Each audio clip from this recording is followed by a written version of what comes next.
শাকিব খানের ঢাকা ক্যাপিটালস কিন্তু জিতে গেল সিলেটের সাথে। হ্যাঁ ভিউয়ার্স, মেগাস্টার শাকিব খানের ঢাকা ক্যাপিটালস দল কিন্তু এই যে একটু কিছুক্ষণ আগে কিন্তু এখনই জিতে গেল সিলেটের সাথে।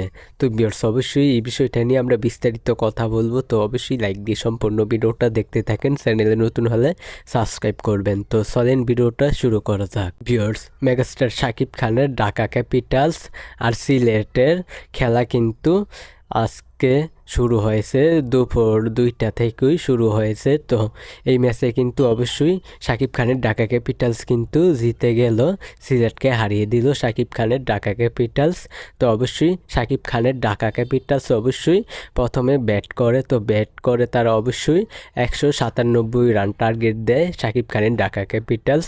তারপর কিন্তু অবশ্যই লিটন দাস 70 রান করেন।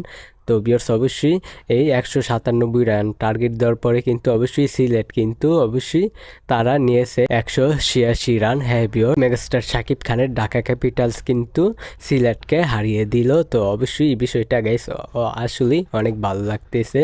শাকিব খানের ঢাকা ক্যাপিটালস কিন্তু সিলেটকে হারিয়ে দিয়েছে। তো সাকিবিয়ানরা অবশ্যই আপনাদের কোনো মন্তব্য থাকলে ঢাকা ক্যাপিটালস নিয়ে তো অবশ্যই কমেন্টে বলবেন। আর অবশ্যই এখন থেকে প্রতিটা ম্যাচ অবশ্যই ঢাকা ক্যাপিটালস এরকম যাতে প্রতিটা ম্যাচ জিতে, তো এটাই আমরা চাই। তো ভিউয়ার্স, আজকের ভিডিও এই পর্যন্ত। পরের ভিডিওর জন্য সবাই অপেক্ষা করতে থাকে। চ্যানেলে নতুন হলে সাবস্ক্রাইব করবেন।